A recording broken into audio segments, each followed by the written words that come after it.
Welcome, real people, real conversations. This is your host, Lori, speaking. Let's get this conversation started.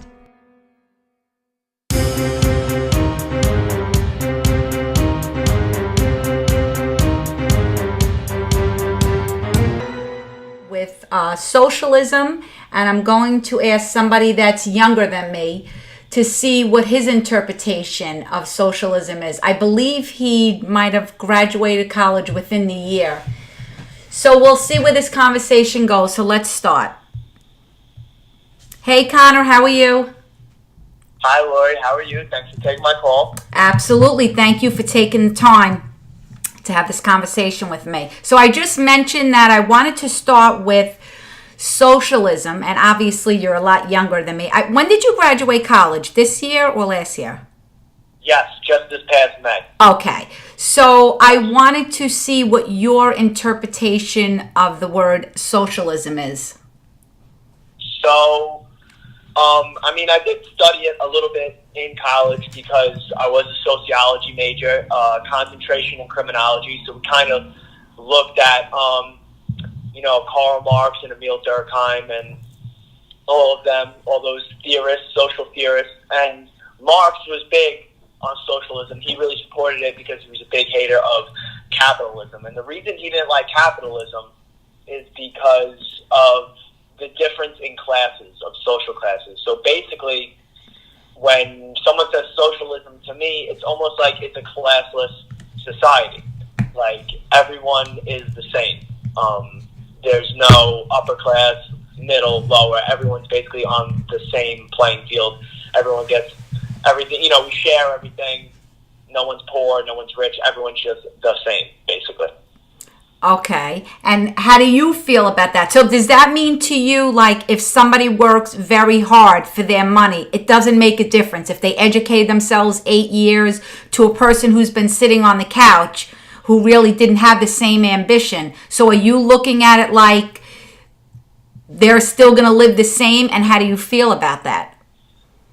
Yeah, I kind of look at it, if someone's busting their butt going to work every day, if they got a bunch of degrees, or if they're making a lot of money, you're more or less going to live, let's say, if it was full force socialism, you're more or less going to live the same as the person who is not working as hard. Like, you're going to get the same results out of life. You might live your life a little bit differently, but at the end of the day, everyone's going to be pretty similar. Everyone receives the same benefits and stuff like that. I don't think, listen, socialism is kind of a new, I don't want to say it's a new idea, but it's getting a lot of, it's being talked about a lot, with just in the past year or 2 years in politics now. I know that socialism was carried out back in the day. Was it in the USSR? Is that what it was? Can I tell you, you will know your history a lot better than me. Do I? I don't know. I know that socialism was used in the USSR, and obviously it didn't work out. Why don't we just stick with the present and look what's going on in Venezuela? Do you know about that? Not much. No, not much. Okay, because they did become a socialist country. Right. So, I think that, I know Venezuela isn't in good shape right now. No. I didn't know that they were a socialist country. So, if you're looking at the present and the past, it's not working out. So I think it's a bad idea just based on the result of other countries. I don't think it would work here in America. And also, I don't think it would be fair to a lot of people. Capitalism, there are definitely flaws with it. There's flaws in every system. There's never going to be a perfect system or a perfect answer. But capitalism really gives you the freedom to put, whatever you put in is what you're going to get out. Like, if you put the effort in, if you want to go, if you want to take it to the top, you can make it to the top. Like, whatever you put in is what you're going to get out. That capitalism gives you that option. If you want to sit around and do nothing, yeah, you can do that too. But I feel like with socialism, the people who put in the work and put in the effort aren't going to see the same results. Right. So So that's But I the don't way know. you see it. Maybe I'm completely wrong. I don't know. I like that. How old are you, if you don't mind me asking? I forgot your age. I'm 22. Okay, so you're 22 years Yeah. old. So coming from Right. a mouth of a 22-year-old, I like that. So it just goes by how you feel. So looking at it now, you just wait it out. So almost in your mind, you actually feel like it's almost unfair for the person that works so hard. How are you reaping the rewards? Because all you're doing is paying for the guy that didn't work as hard. Exactly. That's okay. You're allowed to have an opinion or a feeling, and I don't think it is a matter of right or wrong, because it's just a matter of how you see it. Yes. I mean, I know a lot of people complain. Like, I know one thing we used to discuss in college, like, some people look at capitalism, they called it, like, what did Marx call it? He called it de facto slavery, basically, is what he called it. So basically what that is, let's say you're working in an assembly line, and all your job is to do is to put car parts together, like put an engine together, and all you're doing all day is putting one piece into that engine, and every engine that passes you by. That's your only job. And you're making $8 an hour. So you're only making $8 an hour, but the company or the production you're putting in is worth like $500 an hour. So, I do think that, there's a flaw in that what you're getting paid sometimes isn't really worth the production you're putting in. But capitalism also gives you that option that if you don't want to stay there, you can try and work your way up, or you have options to, you don't have to stay in that position forever. Some people, granted, they get, some people have bad luck, and some people are brought up in situations where you can't really change a lot, and you get stuck in situations like that. But I think that it's better, I've said it before, the effort you put in is what you're going to get out, and I think that's the best part about it. Right. So that's the difference between socialism and capitalism. I know, you could go on for hours about it, but I think generally, that's how I look at it. Right. So in your eyes, when you view, so do you feel that this view, I'm sorry, I'm changing the question, this view that you have is from learning your history, or just seeing how things are today, or what your own opportunities are? Where do you get like your opinion that you feel this way and that you're seeing things? I think that it comes from my family, first and foremost, you know what I mean? My dad has definitely instilled in me and my siblings that, hard work pays off. He's always the guy that will work, always take the overtime shift. I started working when I was 14. I started working in a deli when I was 14 years old. And then since then, really haven't stopped working. You know what I mean? I've worked in, what he instilled in me when I was young is, I don't care if you have to scrub toilets, you work. And you make money. Because it'll pay off, you know what I mean? Right. Earn your money. So, I'll tell you right now, I worked in a deli, then I worked in a restaurant, then I worked in a Victoria's Secret, then I installed pools, right?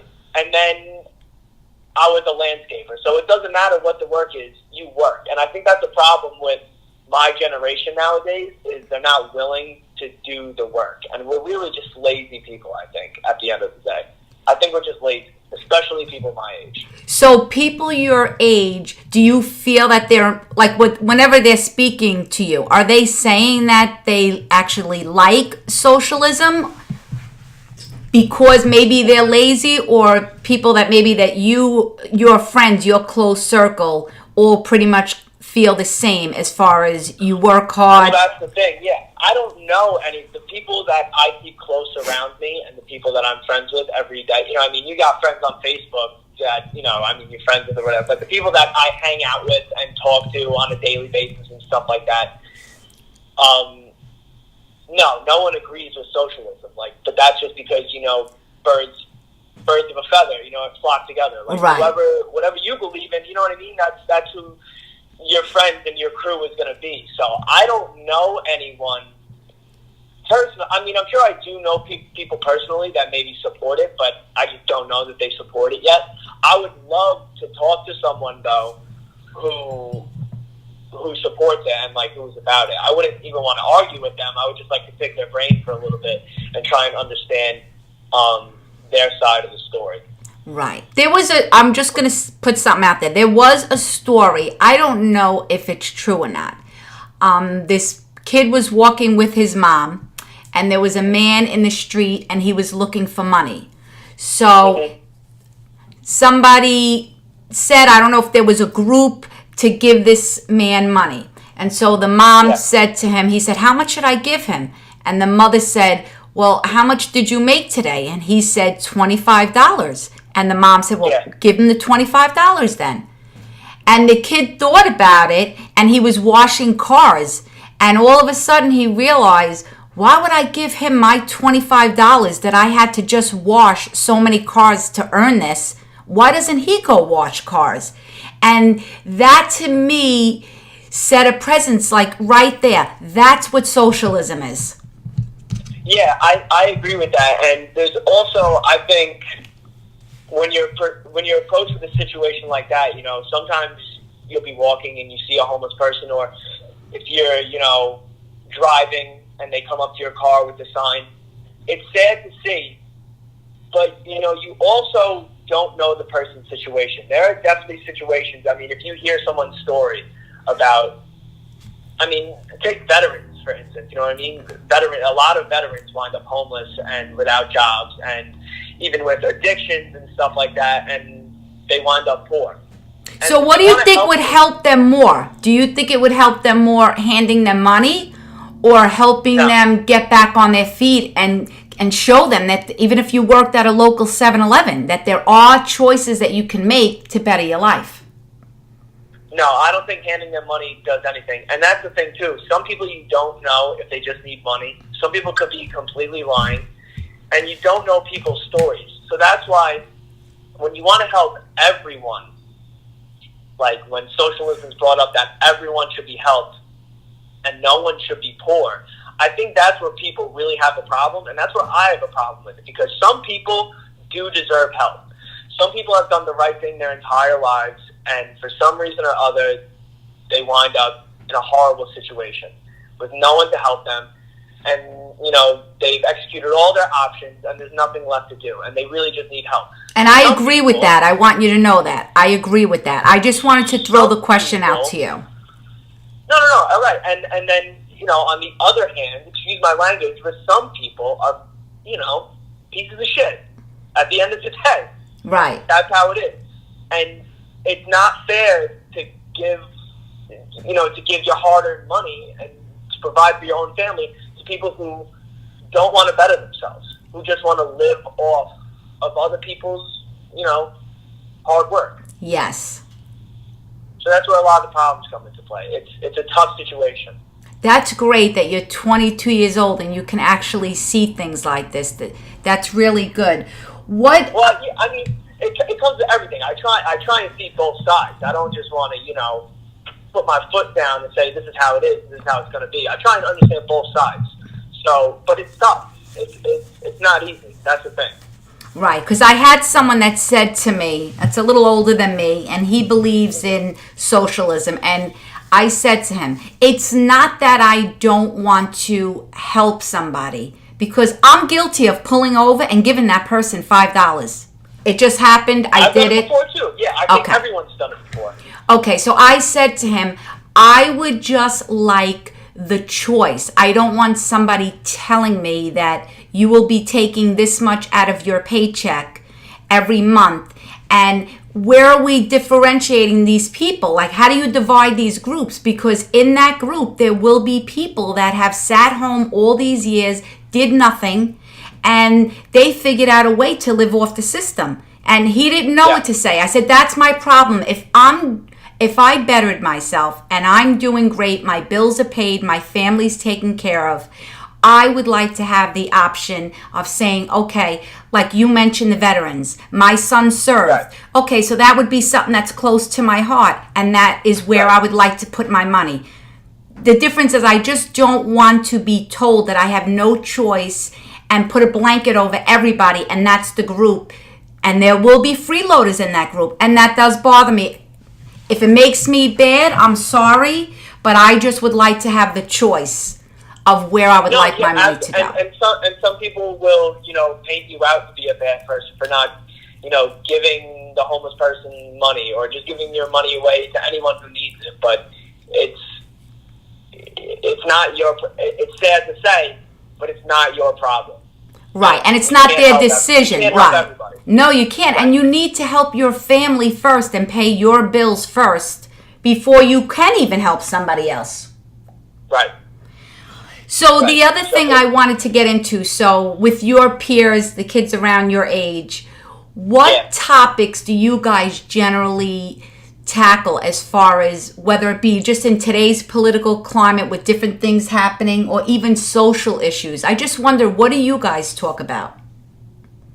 I think one thing that most people, whether you're Republican or Democrat or whatever you are, right. I think one thing that is universal across people my age, my generation, I think is global warming.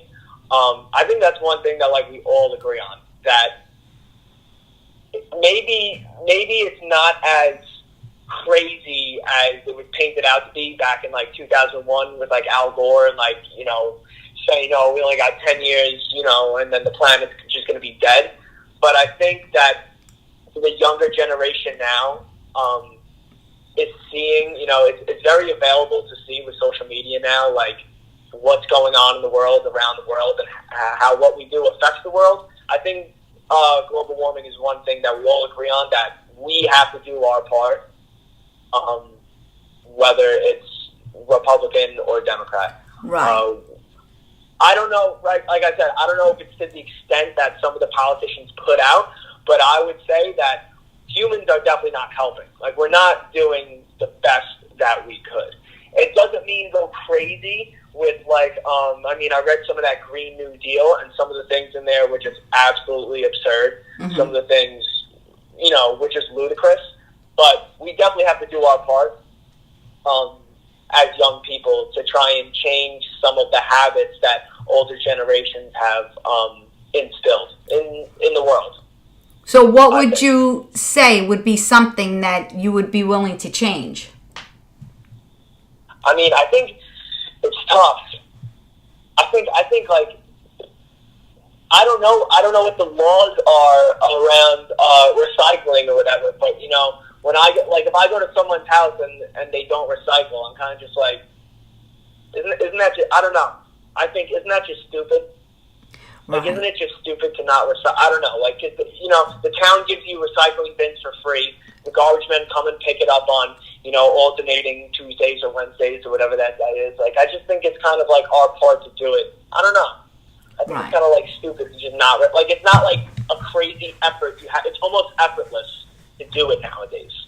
Right. Do you have faith in the government as far as when they do talk about global warming and whatnot, that they would even do the right thing, that recycling makes a huge difference, or do you feel like these are political points? No. I don't think me recycling in my house makes a huge difference, but it makes me, it makes me feel good, I'm doing my part. I try that. But even the people, let's say Al Gore, for example, he was the face of it for the longest time, and he flies a private jet that uses hundreds and thousands of gallons of gasoline. You know what I mean? So, no, I don't know what their deal is, because I don't they're the ones that go crazy about it, and they're not driving the electric cars and stuff like that. Neither am I. I'm not driving an electric car. No, but you're also not. You're not a politician, and you're not running for anything, and it really is sad. I just figured that where I'm at in my life, I've seen so much and heard so much that I'm at this point, and it's sad that I'm even at this point. But I really don't believe them. They could scream the sky is falling all they want, and then us Americans are going to vote for that person, and they're still getting on their private jets. They're in their car. Yeah. And they're spending money like crazy. So I feel like a lot of it is just political points to get people to vote, to get on board, and it doesn't happen. Because why didn't it happen in 2001, 2003? Yeah. And again, I'm only 22. I haven't been around that long, but that's why I question everything. That's why a lot of the politicians, no matter who it is, Republican, Democrat, it doesn't matter what side, I question a lot of it because you really don't know what to believe nowadays, especially with the media, how the media spins everything. It's a scary time. You really don't know what to believe and what sources to look at, especially with the internet and social media, how my generation gets a lot of their information and a lot of their news. You know, a lot of 22-year-olds don't sit down and watch Fox News or CNN. Some do for a little bit, but not like your generation. My generation really just sits on Twitter or Instagram and Facebook, and that's how we get our political views. And we talk to our friends about it and stuff like that. So Right. And now we're hearing that some of the stuff that gets put out on the internet is not even true. Isn't that scary? Right. Yeah, absolutely. So you're at the point where no matter what you read, what you're hearing on the news, we're all sitting home just questioning. And this is just like amazing, the difference in my age and you're actually saying the same thing, because I wonder if the younger kids coming up feel this way or are noticing this. Let me ask you, go ahead, I'm sorry. No, you're good, go ahead. Well, I was going to switch it up again. Let me ask you a quick question. Today, something happened. So I'm watching the news earlier today. And it was BuzzFeed. They were on Fox News, and I happened to catch it quick. And they had said that the DNC decided that Fox News cannot hold any of the debates for Democrat for the 2020 election. So none of the presidential candidates Fox News can't be involved in anything with the Democrat as far as hosting any debates. Why? Because they feel that Fox News supports the President of the United States and they're more for him. How do you feel about that as a kid, just even listening to this? I mean, just off the, I don't know, sounds unconstitutional off the bat. Sounds like, I don't know, there's freedom of speech, right? That's one of them, okay? Right. Freedom of press, right? Yeah. That's the other one. So, that happened a couple hours ago, right? Yes. Yes. It sounds like that'll be shut down real quick. It just sounds like they're trying to stir the pot. I mean, there's no way that would be allowed. It sounds unconstitutional, like off the bat. That's what I thought, but that's what they said. The DNC ruled it.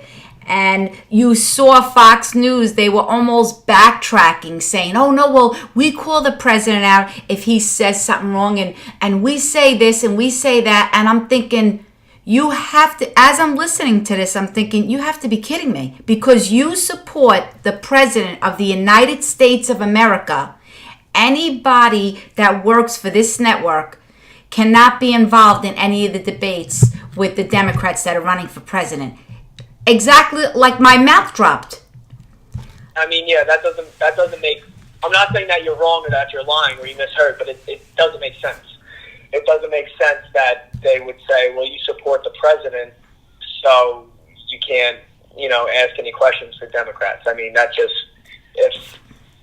know. That's interesting. I definitely want to look into that too. That's interesting. Yeah, I heard that today quickly before I left, and I'm just thinking in my head, whether you are a Democrat or a Republican, just being an American, I would think that would bother everybody across the board. Yeah, that's weird. I don't know. That doesn't sit right. So that's why I just wonder, what you guys even pay attention to. What would you say that you pay attention to? So is it a matter of just getting alerts, updated news on your phone? Is that pretty much what you pay attention to? Yeah, I don't really sit down and watch. I don't really like watching any news. Mm-hmm. I don't like watching any of the news. Most of it is negative to begin with. I know. Most of it's negative, so I don't like it. The top stories are always horrible stories. Right. If it's not that, it's political. Right. It always seems like it's bad. And again, I think the most important thing is you don't know who to believe. I mean, if you turn on Fox, right, and you watch it for 5 minutes, 10 minutes, and then turn on CNN, right when you're done watching Fox, they will be saying two complete opposite things. Which, I mean, who's lying? Who's telling the truth? How could two major networks like that be saying complete polar opposite things when they're talking about the same story? So you're right. I don't know. I try and not watch the news, but just being on my phone. I think being on like Twitter and Instagram is an interesting way of not like getting my views, but seeing everyone's point of view because it's unfiltered.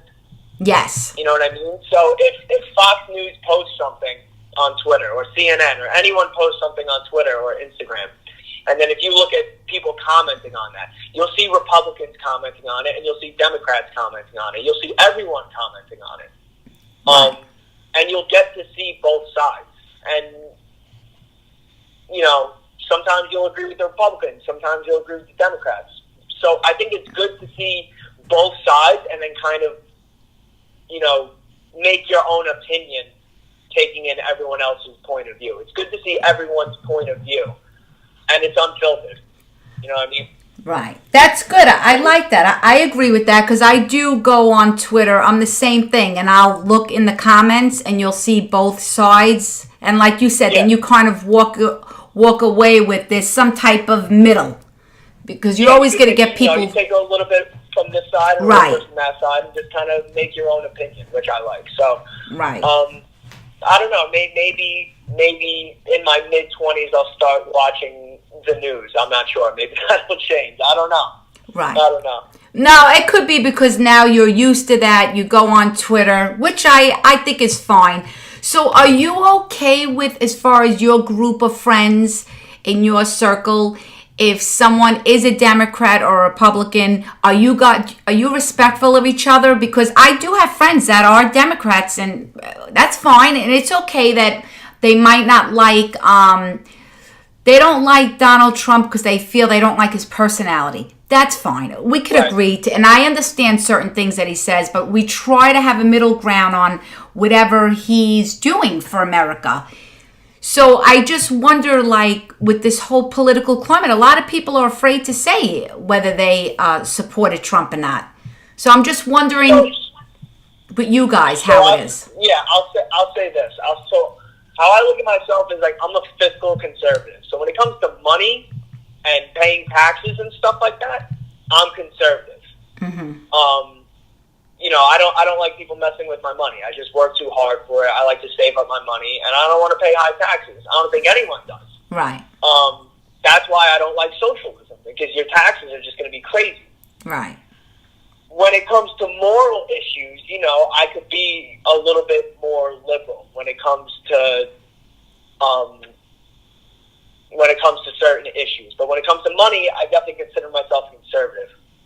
All my friends around me, everyone that I'm close with, you know, from my roommates at college and my friends that I hang with all the time at home, are all Republican too. They're all on the right side.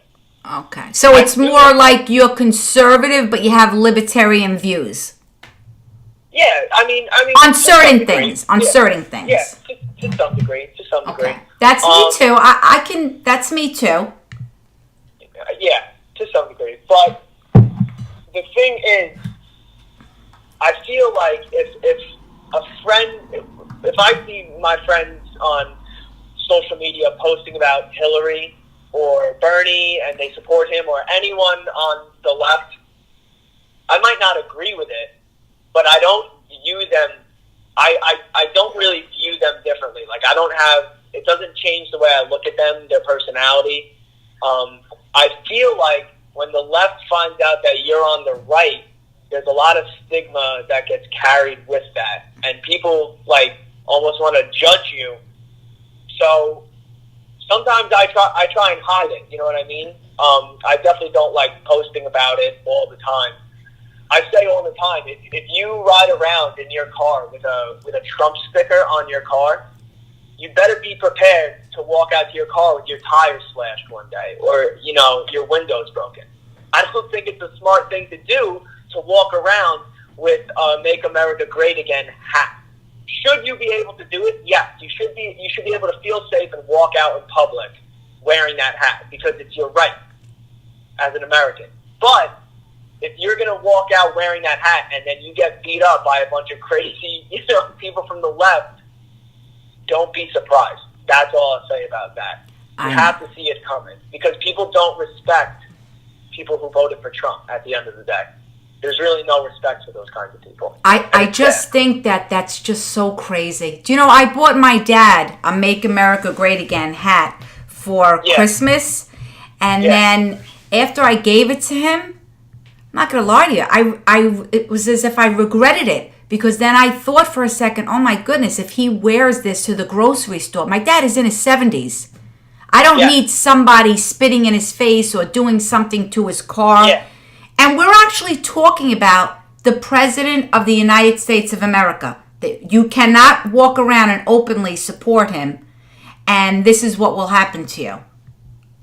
Right. It says you should be able to, but for the people that go around boasting about it and then, get punched in the face, it's almost like you're bringing it upon yourself because you got to understand that the people who are against Trump are against anyone that supports him and anything that, it doesn't matter what he says or what he does or who you are as a person, they're going to jump to a conclusion, and there's a lot of stigma that comes with, saying you voted for Trump or being a Trump supporter. So it's a dangerous time, and it's a dangerous thing to publicly support him. What do you think would happen if there was a Democrat and people didn't like him? Do you think this would even be happening?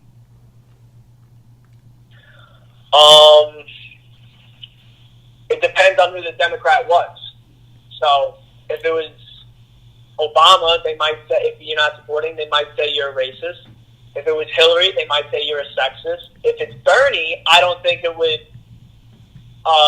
be as severe, I guess is the word I'm looking for. Like, I don't think that.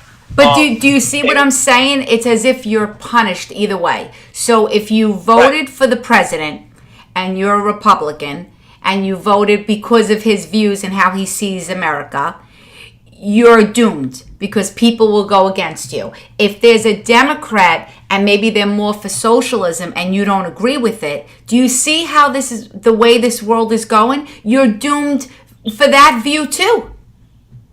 Yes.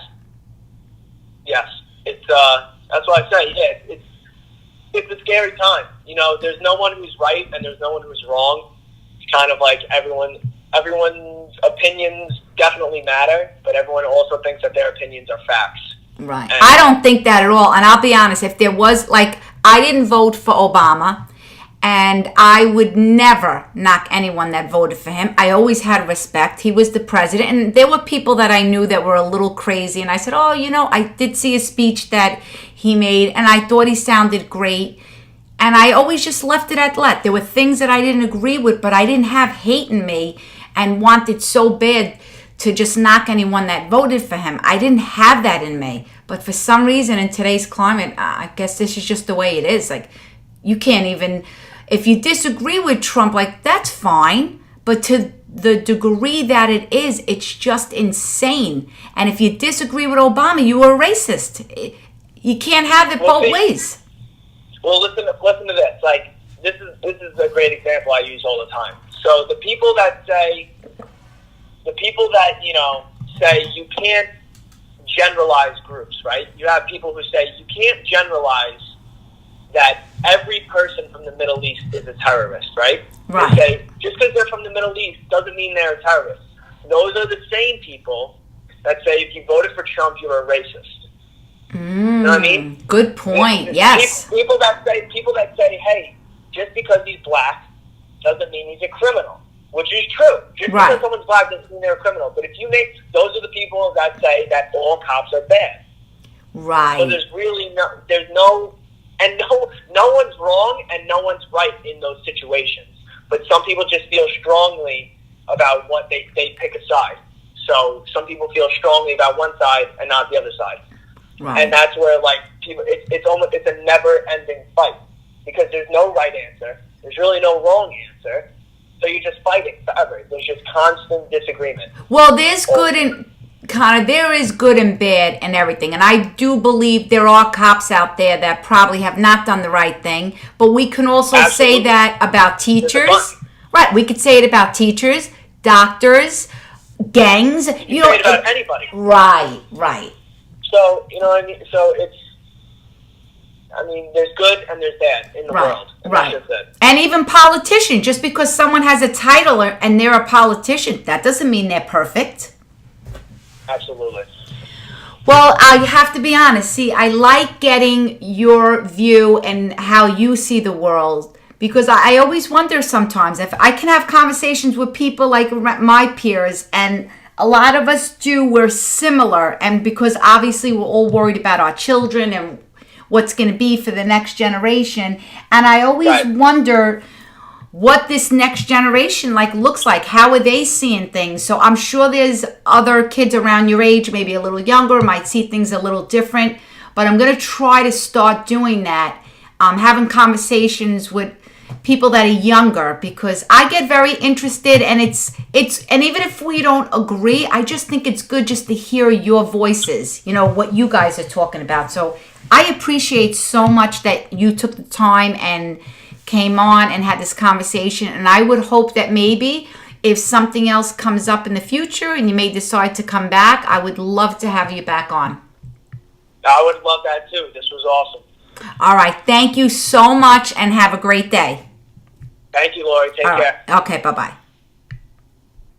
Okay, so that was it. We just finished our conversation with Connor, and I really thought that was good. I hope everybody stayed till the end of the conversation. And I really mean this. I want to try to have younger people come on, and they might have all different views, but I think it's good to hear from that generation that's coming up to see how they view the world and what's happening. So I thank you to everyone that's listening to the conversation, and like I always say, until the next conversation, I'll see you then. I always put my email underneath whatever podcast that I post, so you can email me and contact me if you would like to come on, and we can have a conversation about something that maybe is bothering you. It could be something that's bothering you, or something that could be good that's happening in the world. I just welcome whatever, and we could also have different views. Doesn't matter. Let's just have a conversation. Okay, so until next time, have a great day.